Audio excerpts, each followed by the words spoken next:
Basketball World Cup.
Croatia's cream rises closer to the top. And France now can sniff the World Cup final. Mandzukic! Croatia against France to be champions of the world. Ladies and gentlemen, welcome to this press conference with FIFA President Gianni Infantino. For those who don't know, the man on my left, for photographers, I say, in case you want to take more pictures. Before we start, just let me remind you the translation channels. 1 is English, 2 is Russian, 3 is French, 4 is Spanish, 5 is German, and 6 is Croatian.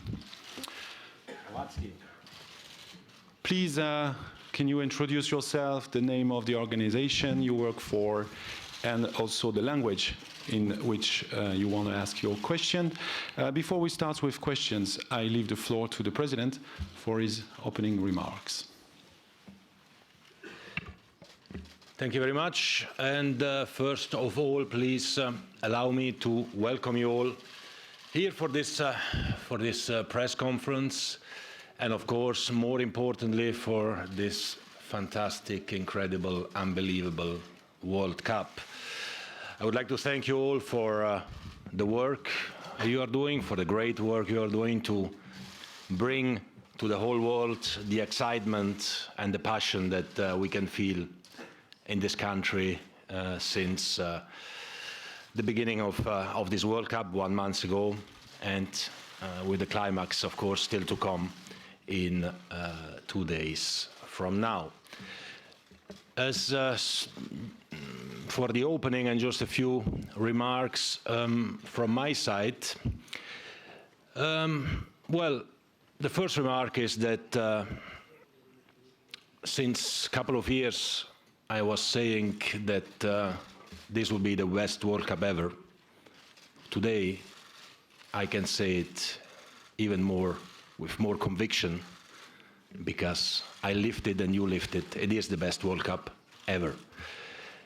And for this, I would first of all like to thank everyone which was involved in the participation, in the organization of the World Cup. Of course, the main actors are those on the pitch, the players, the referees, the coaches, but then also all those who have operated around to make sure that everything works smoothly.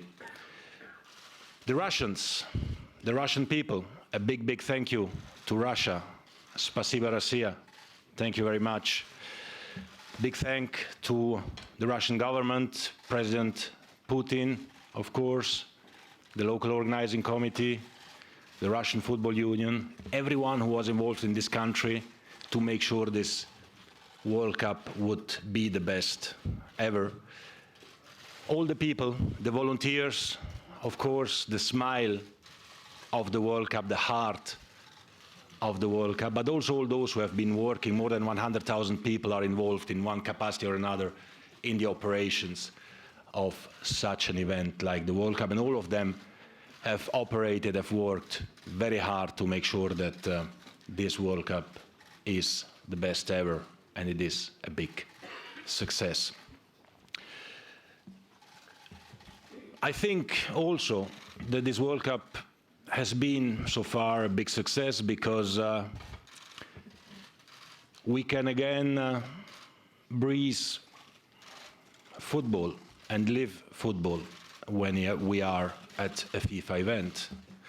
We let football talk. It's not about officials talking, it's not about presidents, vice presidents, or whatever administrators talking. It's those on the pitch who talk. Our job is to make sure behind the scenes that everything works, and the main actors have to show their skills, and we have seen, again, also with the images we saw today at the beginning of this press conference, some incredible skills on the pitch. Football talks. Football is the protagonist of this World Cup, and that's why this World Cup is a big success, and that's what we wanted, what I wanted from the beginning of my mandate in FIFA, to bring football back to FIFA and FIFA back to football. Well, that's what's happening, and the climax of this is this World Cup. So, of course, congratulations to all 32 teams that made it here, that have made us all dream. Many congratulations to France and Croatia, who made it to the final. A unique final, a final that we've never seen like this. There was a semi-final some years ago between France and Croatia. But it also shows that the level of football at the top is very wide, and it gives hope as well, the qualification of Croatia to the final, to all the teams. Belgium to the semi-final, to all the national teams, big or small, doesn't exist anymore. It exists quality of 11 players on the pitch, and I think this is extremely, extremely important. So congratulations to all of them. I would like to say just two more things at this stage, and these are the two main things which I think this World Cup has changed.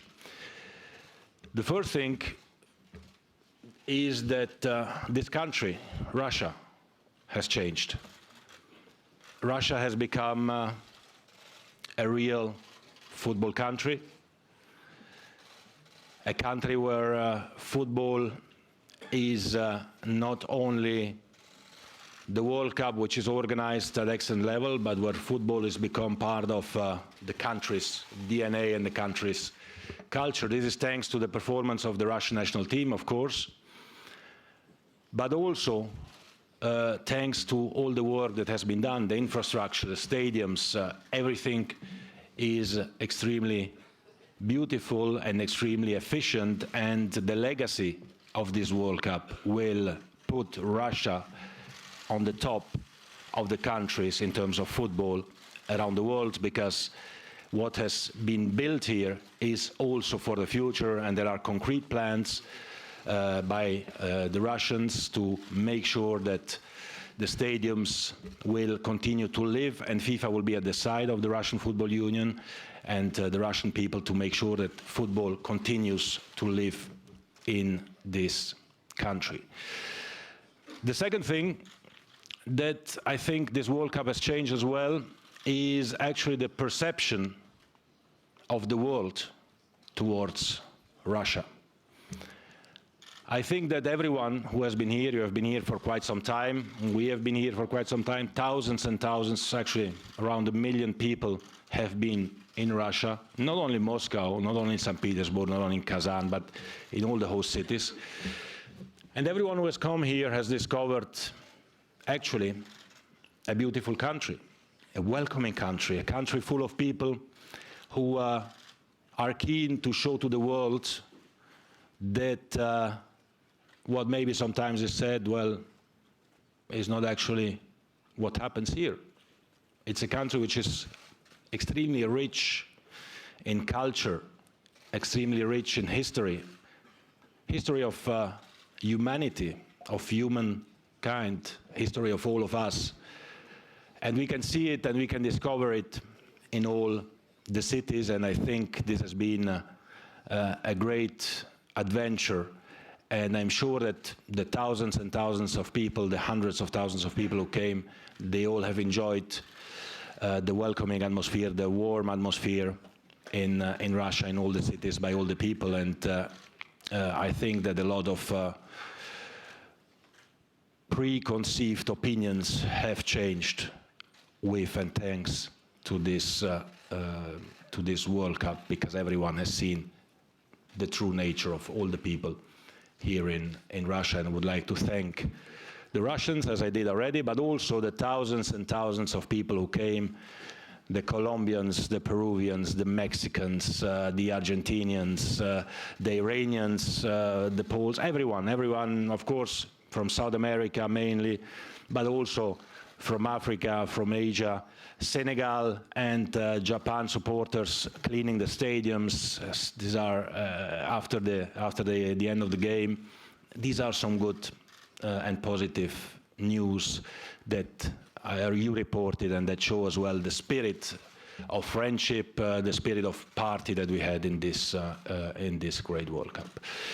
So these are my introductory remarks. I'm sure there will be questions about VAR and other things, of which I'm as well extremely happy, so I am at your full disposal. Thank you. Thank you. Thank you. Before we start with questions, may I kindly ask our friend and colleagues photographer to smoothly leave the room. Thank you very much. And we start on the left here. The two gentlemen, one and the second one. Добрый день. Vasha Tabagari, Georgia, website sport. Vasha Tabagari, Georgia, a question in Russian. Господин Gianni, у меня такой вопрос. Mr. Gianni, I have a question. Why has FIFA decided to extend the number of competitors up to 42 in 2026? Do you think that this will contribute to the development of football, or maybe the quality of football will be different? For example, me and my colleagues, we believe that the 32 teams is the optimal number, and when Canada, Mexico, and the United States, when they organize that World Cup in 2026, will FIFA be able to resolve all the organizational matters? My colleagues and I think that, experiments of this kind will not be helping football. Well, thanks for the opinion of your colleagues and you. We took a decision. We analyzed the question of increasing the number of teams for the World Cup very, very thoroughly. And we decided unanimously at the FIFA Council to extend the number of teams from 32 to 48. The World Cup started with 13 teams, then it moved to 16, to 24, to 32. And the number of members of FIFA around the world, associations playing football, has increased. The quality has increased. In this World Cup, we had teams who regularly participated in World Cups who did not even qualify for the World Cup. Italy, the Netherlands, Chile, the champion of America, of the Copa America, Cameroon, the champion of Africa, the United States. So teams who normally are in the World Cup, Turkey, they did not qualify for the World Cup. So the quality is certainly there.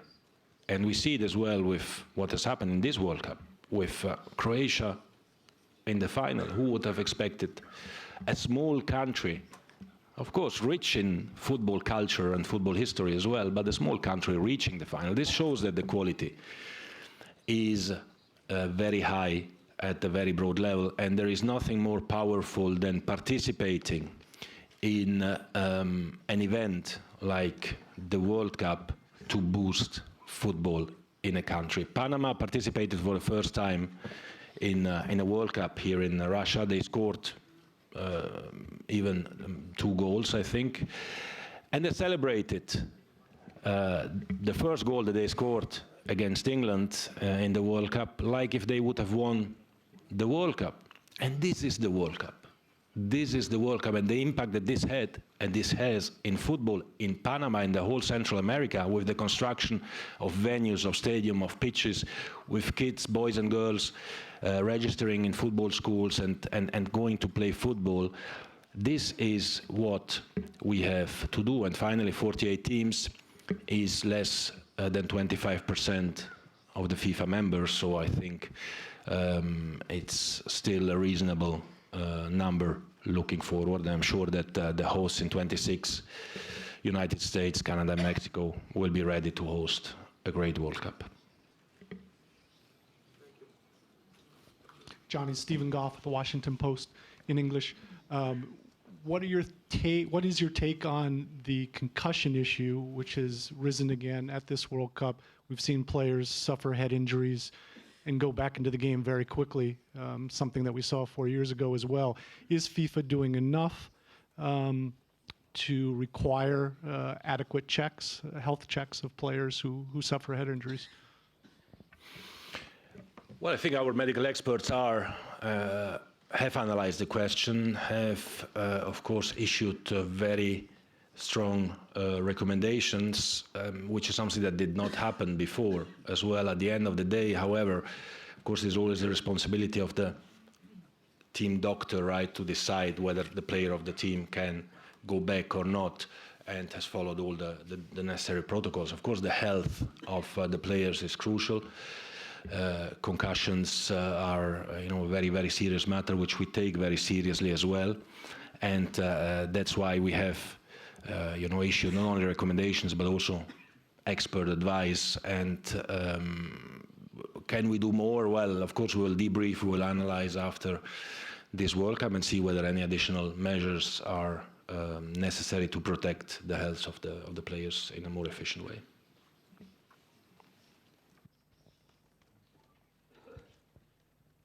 Hi, Rodrigo Matos from UOL Brazil. We can see domination of Europe in this World Cup, and it will be like the fourth European Championship. Is there a imbalance in money investment and in today football? So what FIFA can do about it? Because it seems that Europe is just getting unattached from the other continents, and it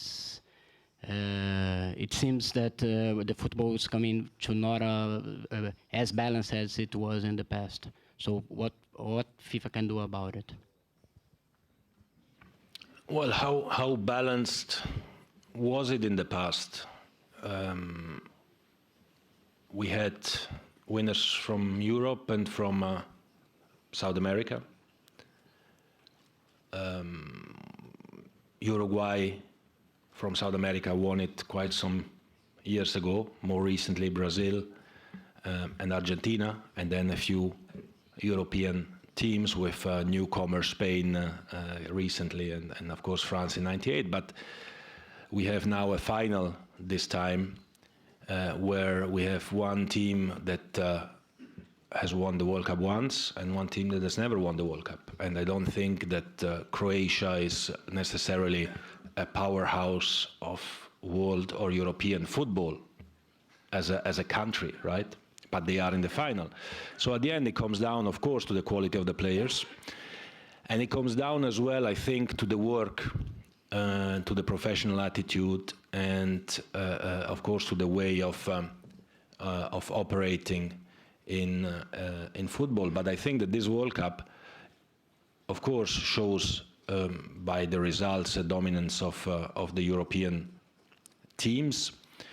But it has shown as well some very, very good skills, and at the end it was, very tight. Belgium came to the semi-final after having beaten Japan in the 94th minute and having been down 2-0. So at the end there are little elements which make a difference, but I think that the results of this World Cup for the other continents outside of Europe, well, it should be a catalyst and a motivator for them to work even harder, to train to invest in training. We have now the possibilities and the means which are much more important than in the past. And then I'm sure that in future we will have some other surprises as well for the World Cup.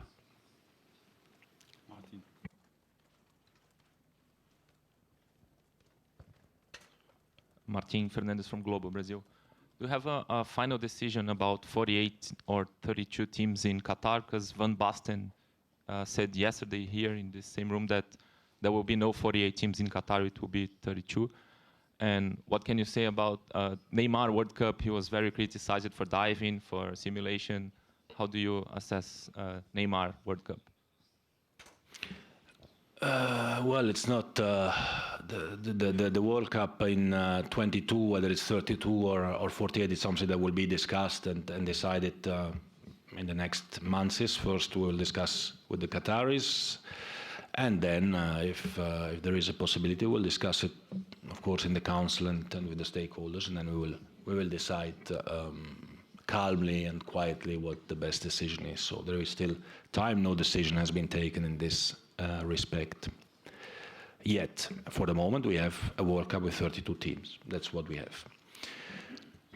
With regard to your question about Neymar, well, he's a great player. I mean, that's the first thing. He's a real talent, and those who know me a little bit, they know that when you know, you have when I'm in front of such gifted players who make us all dream, you know, I cannot say any negative word about them. And Neymar is one of these top legends. Of course, you know,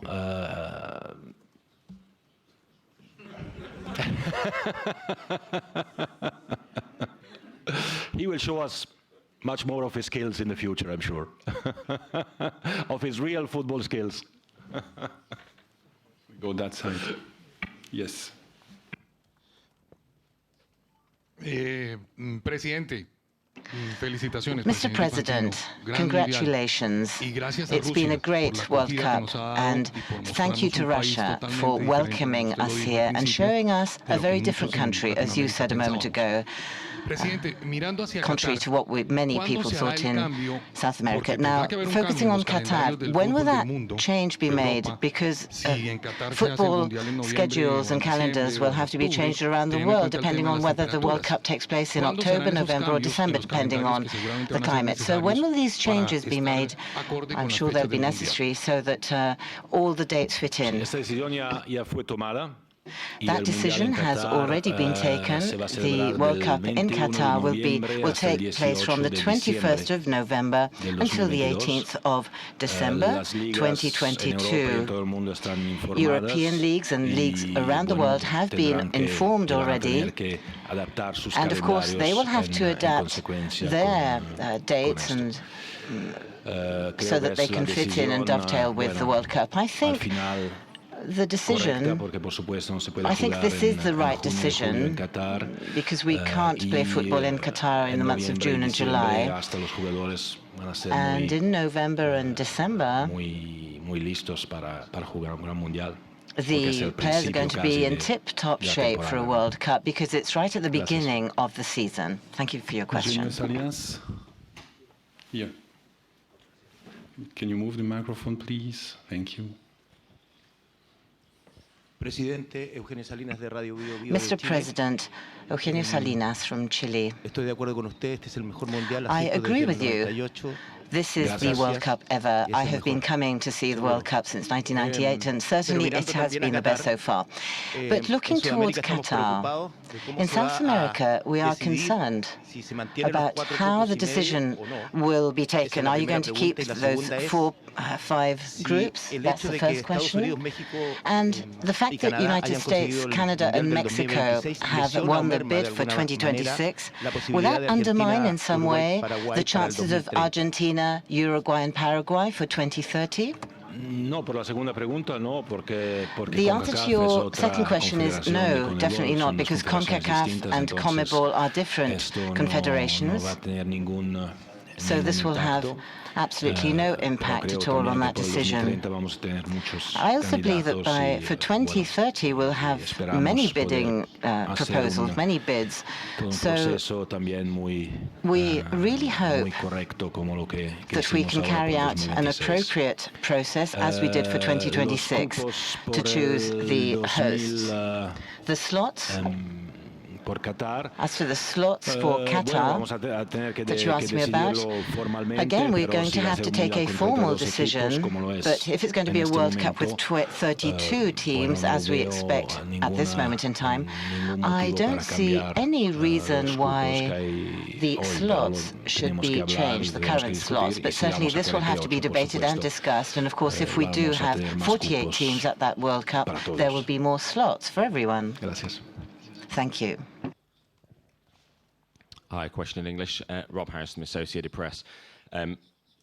Before the World Cup, when you met Vladimir Putin, you said you're on the same team. Last week ago at the Kremlin, you said that the world has fallen in love with Russia. Do you think you would find agreement from the victims, the families of MH17, from those who see themselves as being annexed by Ukraine, those who've been on the receiving end of election interference, those athletes who've been cheated by a state-sponsored doping program? We also have Human Rights Watch who say that FIFA has allowed the World Cup to be used to gloss over staggering repressions in Chechnya. In your leadership of FIFA, just where do you draw the moral red lines to prevent FIFA potentially being dragged into political issues or giving cover or endorsing countries that some entities or some groups might have issues with? You know, Rob, I think there are many injustices in the world, generally. There are many things that in the world are not working as citizens of the world would like that they work.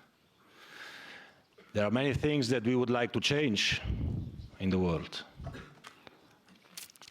There are many things that we are not happy that happen in the world, not in one country, not in one region, not in one area, but in the entire world.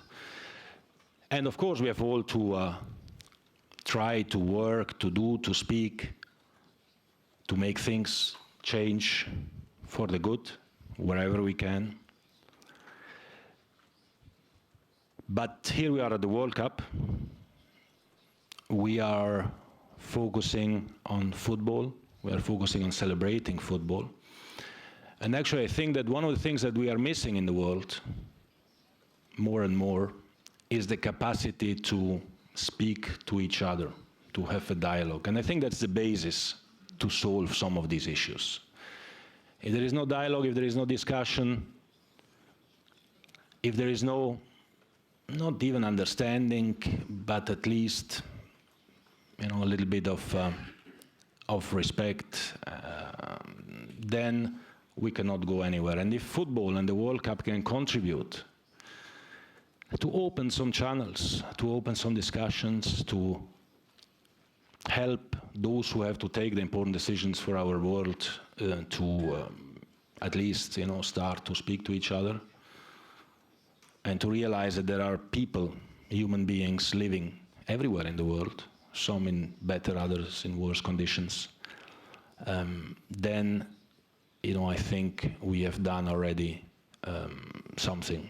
We've given already a contribution. That's what football is about. Football cannot solve all the problems in the world. Football cannot change the past, but football can have an impact in the future.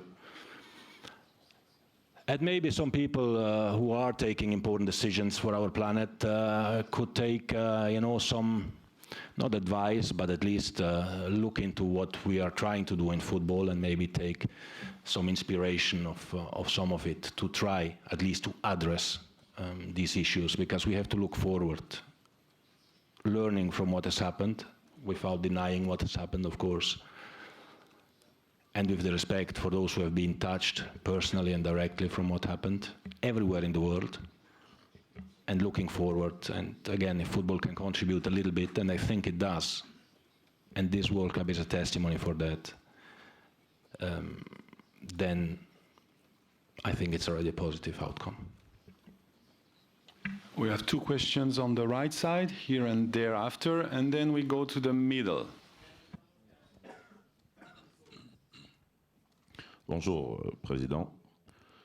Je suis Sylvain Kwambi du Cameroun, représentant le site internet. Hello, President. I'm from Cameroon, www.pressport.com.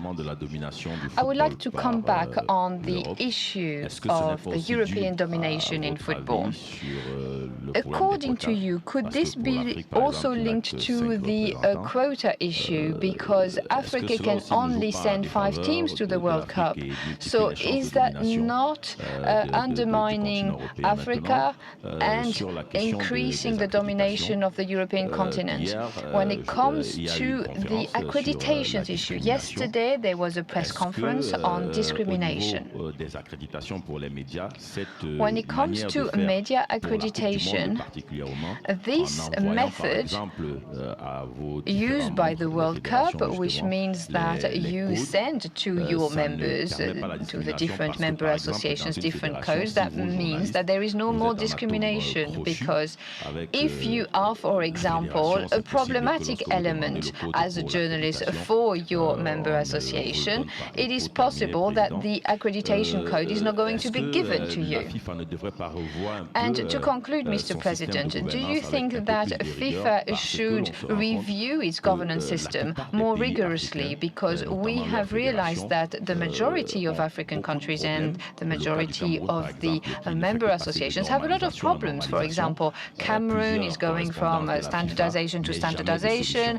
The exchanges with FIFA are numerous, but there is never a solution. So is it maybe a lack of rigor on the side of FIFA? Toutes ces questions, j'ai perdu le fil. La première, c'était sur le nombre d'équipes participantes, c'est ça? So Oui, bon, bien it's sûr about the que si name, on avait the number of teams from Africa. Of course, if we africaines, had 30 African teams and 2 European teams at the World Cup, well, there would be big chances to have Africans in the final. Well, or Asian teams and so forth. So the number of participating teams to the World Cup is something which is born by the very history of football. So this is the reason why we wish to increase the number to 48 teams. Africa is going to have 5 to 9.5 teams, and if you are hosting, then it would be 5 to 10 teams. So you're doubling the number of African teams, and therefore the opportunities for the teams that qualify to play. Therefore, and it all depends on the quality of the players, of course, and of course luck. You need luck also at the World Cup in order to move on to the next stage. At Nigeria, Senegal, Morocco, well, they played excellent football, and it required only very little to move up one stage. Therefore, everything is possible. Now, the situation in many or several federations in Africa, indeed, it is worrisome. It is something that we must take very seriously, and we are engaging with the President Ahmad of the African Confederation and his colleagues on this very topic, and we will act and try to organize ourselves better in order to really improve on the field. We, of course, must ensure that everything that's outside the pitch also works out very well. It's my personal conviction, and of course we will work together with the African football associations in order to ensure that they function very well, including governance, because otherwise on the pitch we see the negative aftermath of the ill-functioning associations. We will talk about this, and definitely we shall announce soon concrete measures for better cooperation in order to maybe tighten up per the situation in certain countries. But of course, we cannot live with this status quo. That's over now. Now, I am told that if you ask us directly, well, we will of course find solutions for the accreditation issue. We're open, and we will provide the accreditations. Oh, I can confirm this. Hi, Mr. Infantino. My question is in English. My name is Lena Milchinovska. I'm from Antenna Telesay magazine, Russia. It's first of all, it's so sweet to have you here in Russia. You're all welcome. We're so happy to see you here in our World Cup. And my question about children football team in Thailand who was saved from the cave. We all was following this thrilling story, and I know that FIFA was so kind to invite the guys to the final of our World Cup, but unfortunately they cannot attend because they have to stay in hospital some days more. So my question is, would be FIFA so kind to invite the guys in 4 years to the final in Qatar, and of course to Russia later this year, because Russia is so cool and I think they deserve to see my country. Thank you. Russia is so cool. I agree with that. I agree with that. Yes. Well, as you know, of course, the whole world was watching and was praying for 9 days, and after praying again until all the boys and their coach came out.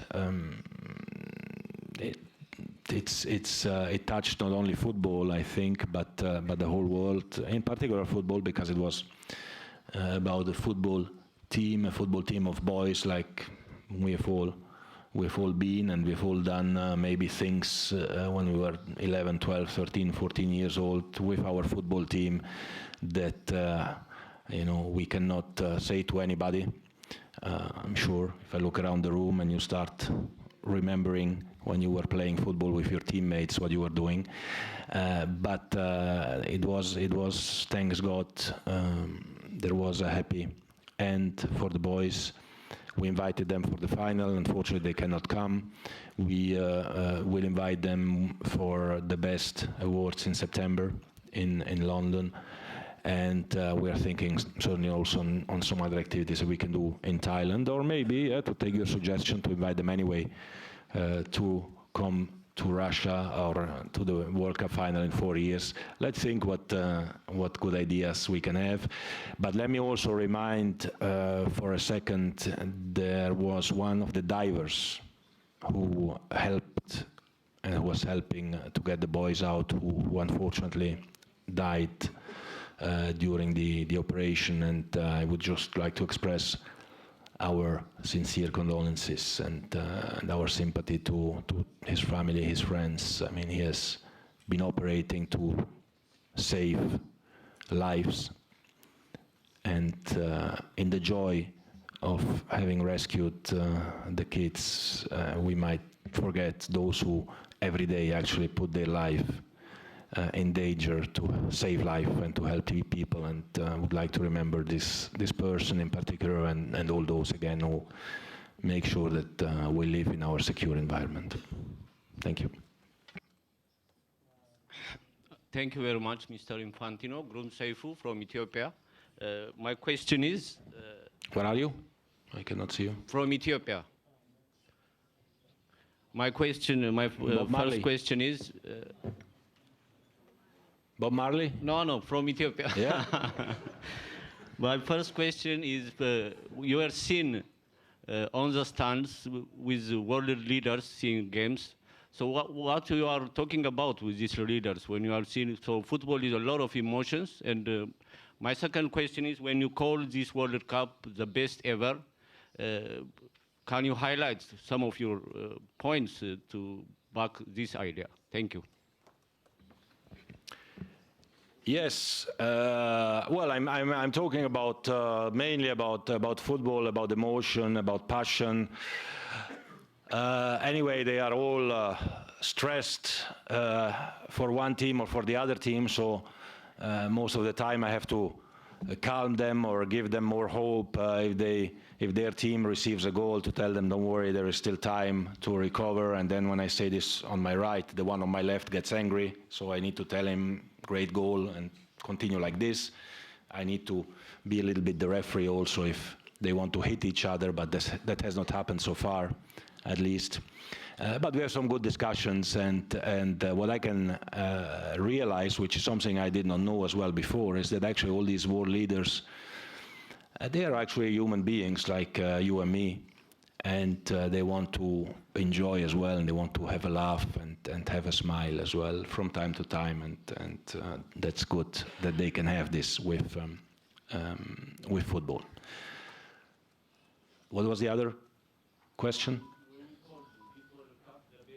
The best ever, yes. Why it's the best ever? Well, it's the best ever because, I mean, just to mention a few figures that I've written down here, we had just some factual figures, and then I come to some other points. I mean, 98% stadium occupancy, more than 1 million fans traveling from abroad to discover this country, more than 3 billion viewers on TV, with certainly more than 1 billion viewers for the final. It's like, I don't know, 6 times the Super Bowl or something like this.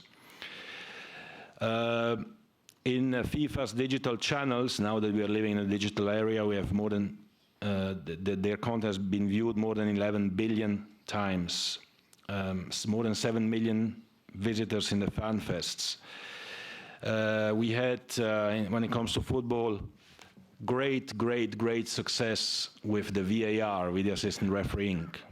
It was very positive. We had an anti-doping program which has delivered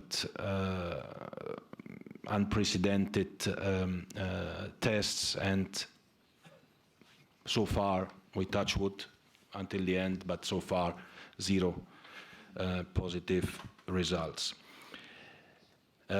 We have been acting against discrimination with a new way of operating there as well, in teamwork with VAR and others to prevent discrimination. But as I said, there is the football side, and we had only one game which ended 0-0, and we had some great games, and all the games had a lot of pathos and a lot of emotions. And on the organizational side, I've been now involved in football for more than 20 years, and specifically in the organization of big football events, European Championships, Champions League finals, and so on. And the level of excellence in the infrastructure, in the stadiums, in the airports, in the hotels, in the transportation, in all the details, in the security, the level of expertise, the level of operational excellence that I've been seeing here, I can judge that is my job, has been really unprecedented. But then it's not only me saying it, it's everyone who has been at several World Cups, at several other championships, who can testify for that. Not only we have beautiful stadiums, but also they are operated extremely well. So again, a big compliment to all those who are involved in that.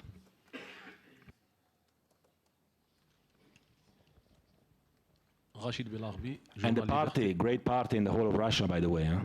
If you walk around even Moscow, the Red Square, sorry, but you see, especially at the beginning when you had all the teams here, you know, you see people from all over the world with their jerseys of their national team just celebrating together. So an extremely friendly atmosphere throughout the tournament, from the beginning to the end. From the beginning, in spite of what we were told, okay? In spite of what we were told, actually the contrary has happened. Rachid Belarbi, Journal Liberté Algérie.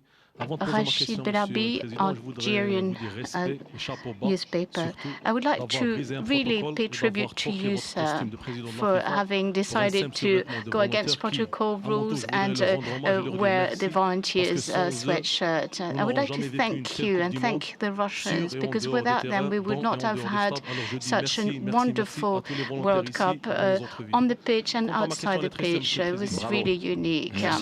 Yes, bravo. It's true. Monsieur le Président, après la réussite du dossier So thanks to the volunteers. So we have this united bid, US, Canada, Mexico. With this triple candidacy, Morocco, Tunisia, and Algeria, we would have a credible chance to win the bid. Thank you very much for this question.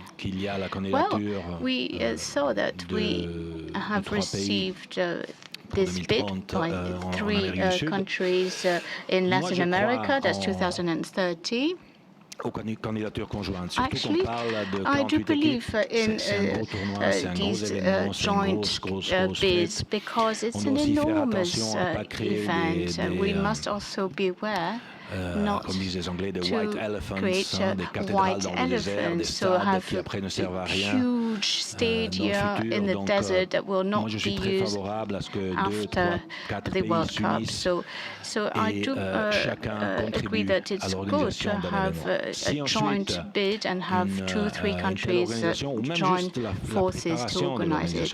Also, if you look at the organizational side of things, it's enormous. Of course, we don't know who's going to win the bid, but even at the stage of preparation, it allows countries who are maybe neighboring countries and who might have problems, say communication problems, it's going to allow them to really work together and bring them closer, possibly. Therefore, I think it could be a good idea. Shukran.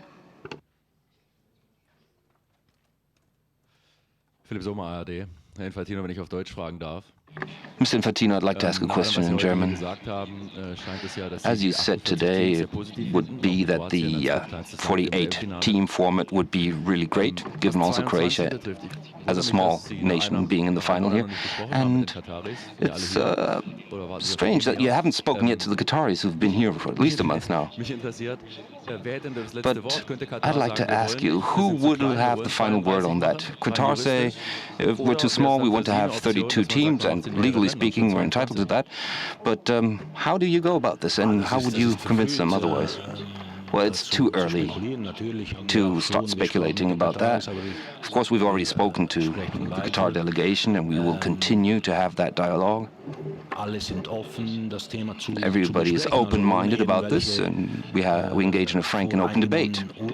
There's no prejudice there, there's no precondition for that in that sense. And we have contracts with Qatar that are the basis of our conversation. Of course, we would be very happy if the World Cup is staged with 32 teams as previously established. But if all are involved, beginning with the Qataris, and of course they could insist on having agreed to a 32-team format, that would be great in itself. But if everybody comes on board and everybody agrees that it might be positive to change this format a bit, then we can have a look at it, and I'm pretty sure that all options will be on the table. And as I said previously, maybe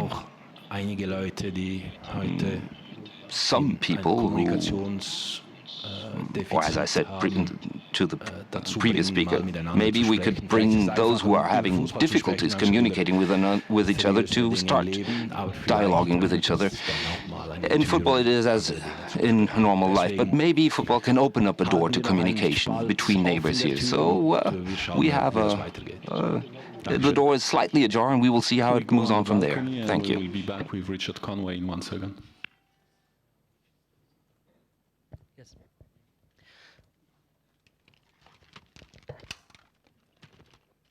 Honorable President, I am from Bangladesh, Arafat Jubair.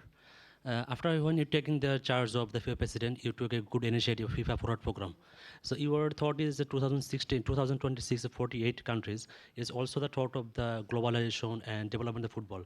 So do you think that to any other program like that, developing a FIFA Forward Program to help the developing nation, as like Asian, there's a lots of country, exactly, and Bangladesh, India has huge population, but they are quite behind on football. Have you any plan on it? Thank you.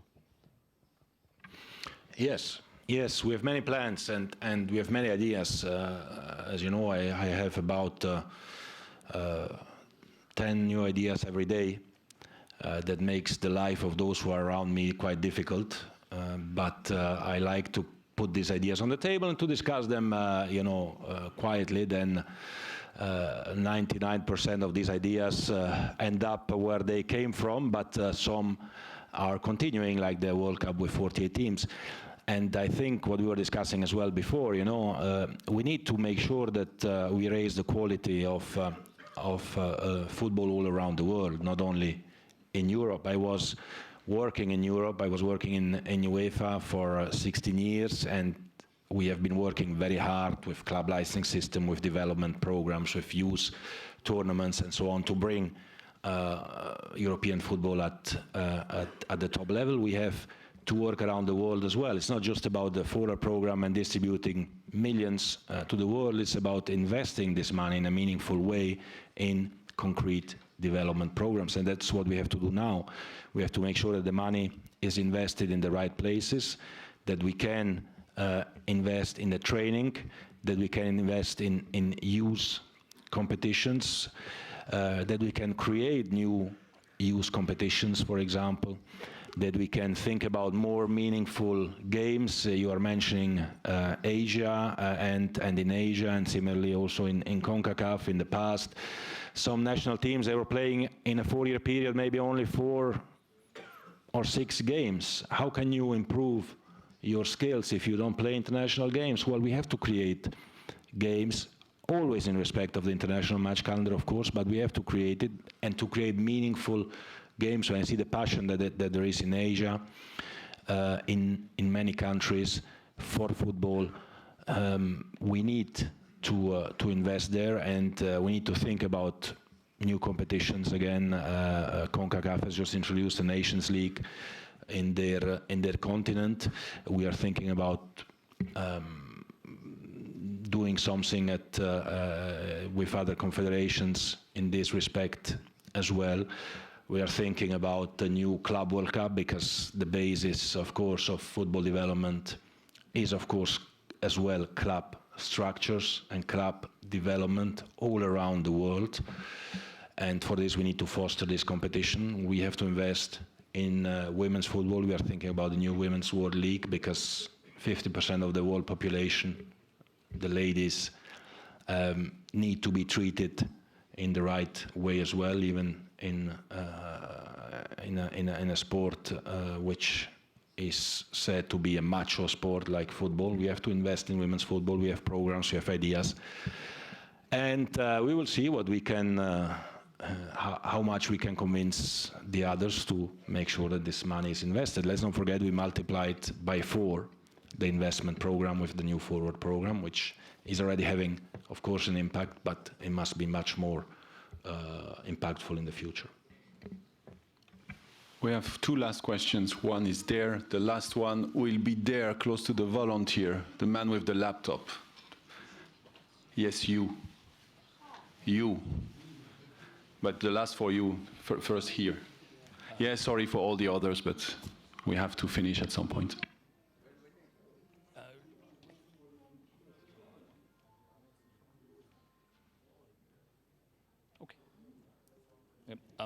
Richard Conway from BBC.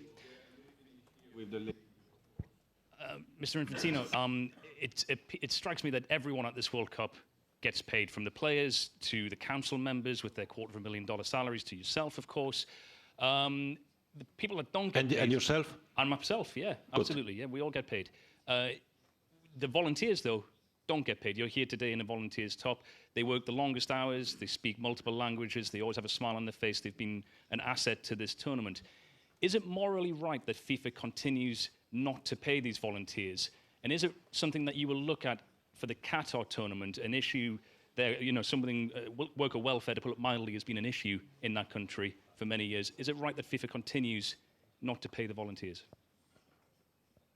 Well, I think that all of those who have really been and are in love of football and in love of society, I don't know if you are or have been, have all been volunteers in their lives in some activities, and have all done so with a lot of gratitude to be able to do so as well, to be able to participate and to show,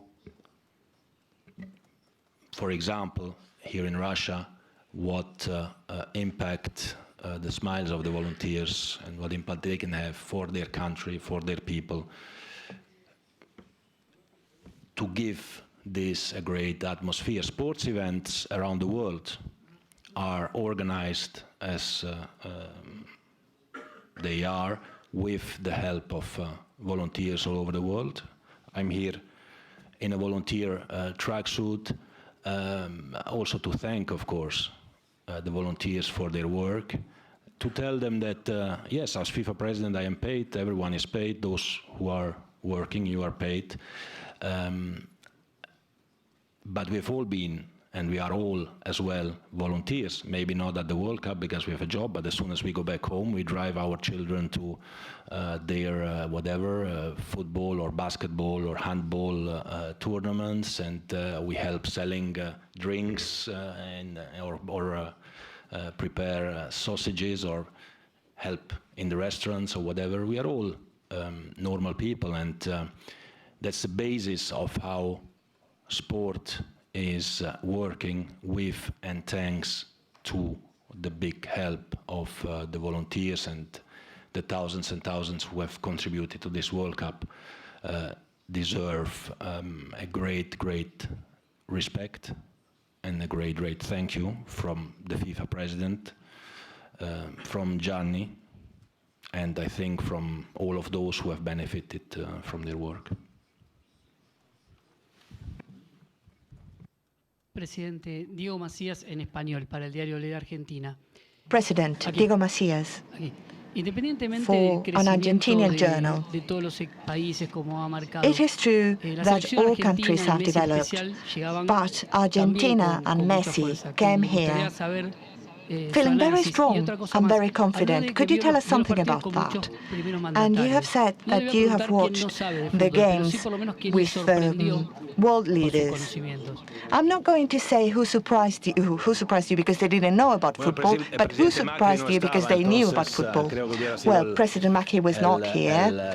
I think he probably would have been the person who would have known more about football, because he was president at Boca, so, well, all of them who were here were really, really interested and very passionate about football. And we'll see what will happen during the final. We will have more state chiefs here. And you know, when we're here, we don't speak about politics, we speak about football. We're not here to talk about politics. We try to speak with all heads of state or government about football. So that's really what we were talking about. And now, with regards to Argentina, of course, Argentina expected a lot from the Argentinian national team. The whole world were looking forward to seeing Argentina, and in the end, they lost during a very intense, interesting match against France. And France is now in the final. You know, in football, you cannot always win. And I'm quite convinced that during the next World Cup, we will see a very strong Argentinian team again. And Messi, he was amazing. As always, he scored an amazing goal. And then, well, of course, he could have done more or not. Sometimes it's a very tight result. And maybe if Argentina, while they were winning 2-1 against France, if they had been able to defend at the back, maybe Messi could have shown his skills. But Messi, there's nothing to say about Messi. Messi really makes us dream. He has been making us dream for 10 years, and I'm sure he will keep doing that for many, many years to come. Thank you. One question there. Have you the microphone? Mr. President, my name is Remi Sulola, a Nigerian journalist with the cable.ng. Sir, you are aware of the ongoing issues in Nigerian football, where a group has taken over the federation as the new president, while the president that we know is here in Russia for the World Cup. Has FIFA been informed of, about this situation? And like everybody back home is asking, will FIFA ban Nigeria with the situation if the situation remains the way it is right now? Because everybody is aware that for a football body, you don't take football issues to civil courts in your country. FIFA has a court. You can go to CAS to take your case there. But with the situation in Nigeria now, what are your reactions to what is going on in Nigeria? Will Nigeria be banned if things remain the way it is? Well, Nigeria Football Association has a president. His name is Pinnick. He has been elected. We've been very clear about that already some time ago. I've heard, yes, that it came up, that this issue came up again. The situation is very clear. We have statutes, we have regulations. There can be no interference in the running of the association, of course. And for this reason, Pinnick is working here in an official capacity. He is the president. He's the president for FIFA. He's the president elected by the members of the Nigerian Football Association.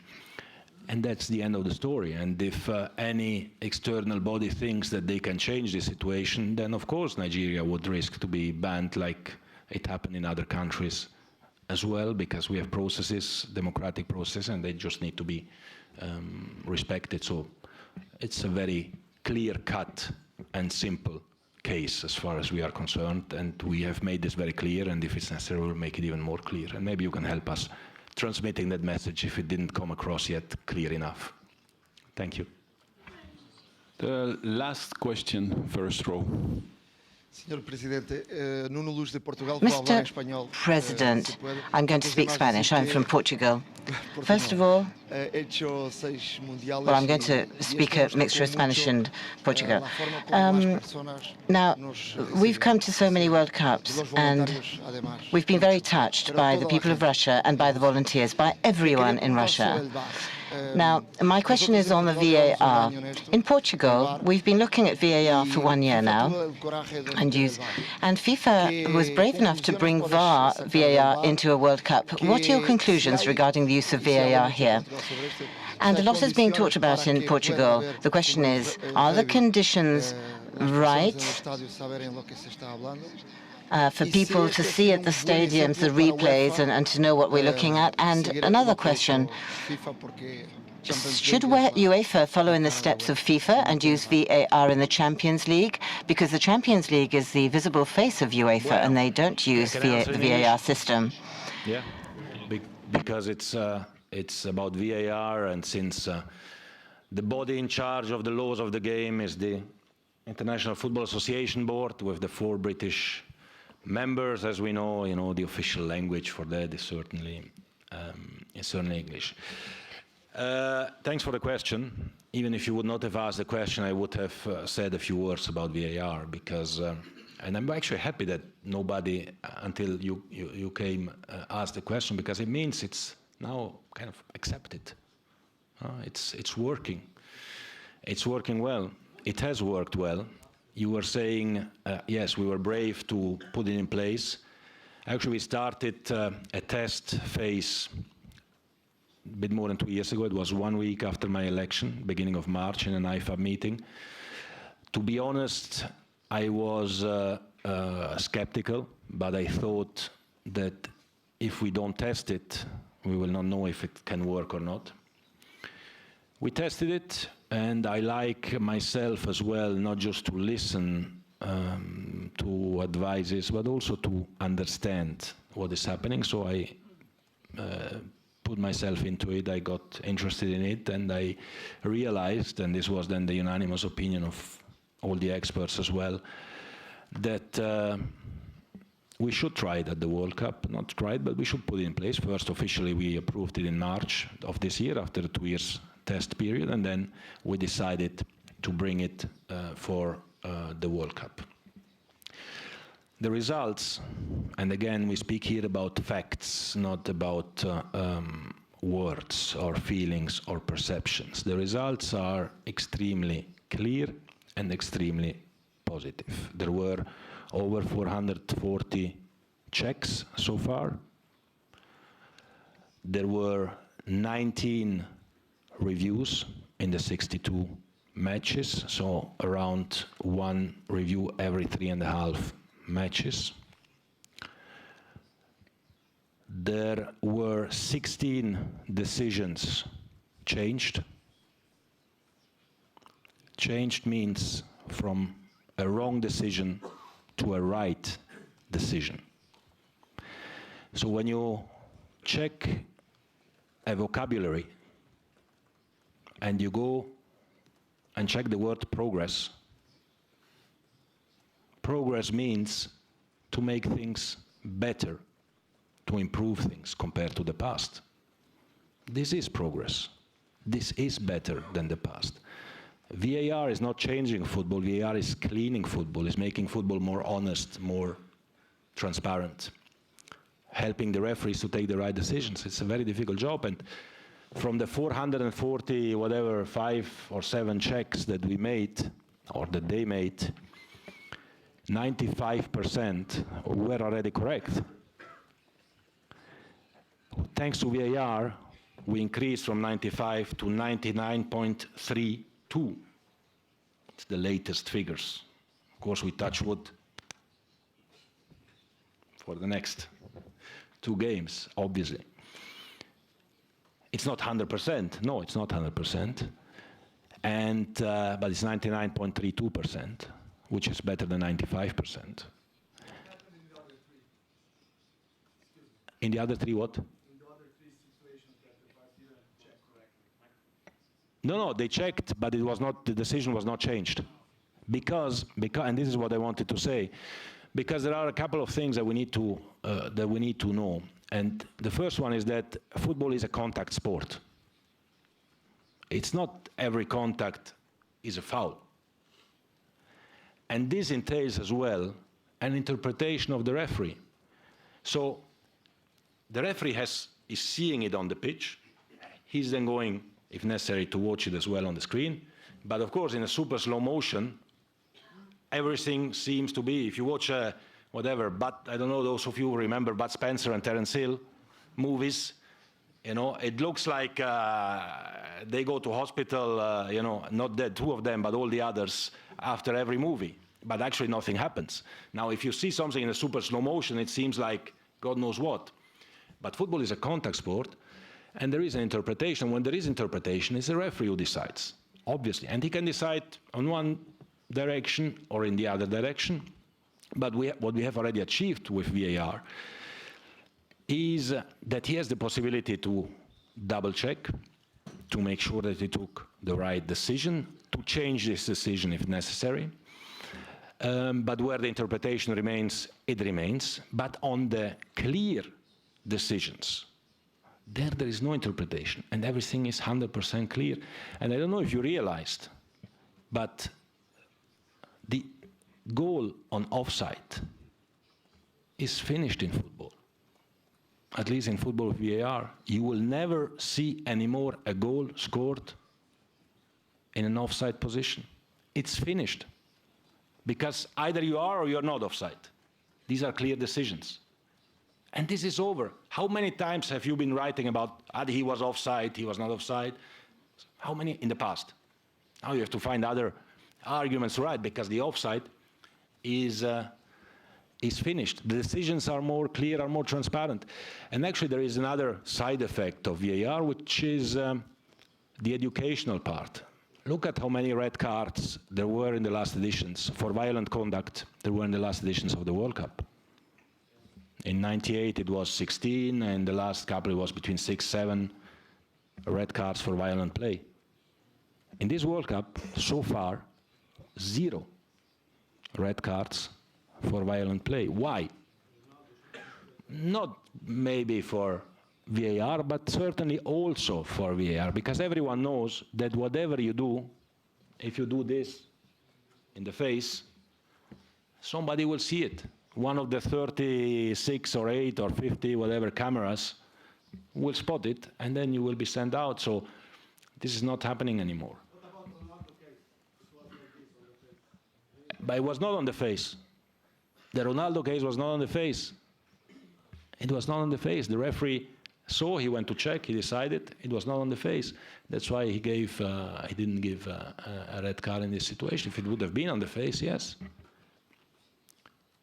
But again, we are very happy that we have introduced VAR, and I think today it's difficult to think about the World Cup without VAR. I mean, it has been certainly a more just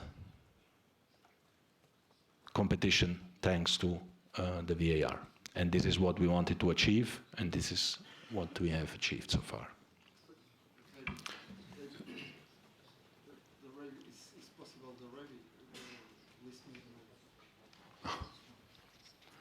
But I think Colina and Buzak and Rossetti, they came here to explain everything, and also you could have listened to some of the things. But I think, you know, we'll see what we can improve in the future, and what we can improve, we will improve. Let's not forget that, you know, compared to maybe some other sports which are mono-country, football is worldwide with different languages. This poses as well different challenges that we need to always consider. But let's, as I said, you know, let's look at already the progress that we made. Let's look at what we have achieved rather than trying to find what could be done better. If you find it, tell us, we make it better.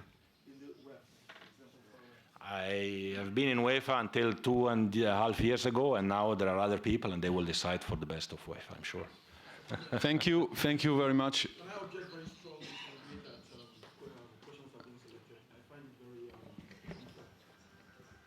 Sorry, but it's been 17 minutes.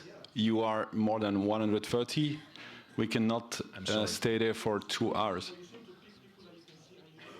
No, it's not. It's not fair, but I take your objection. It's your freedom of opinion. It's your objectivity. Thank you very much to all of you. Thank you, Mr. President. Thank you. To be available for 17 minutes. Goodbye. Enjoy the end of the week.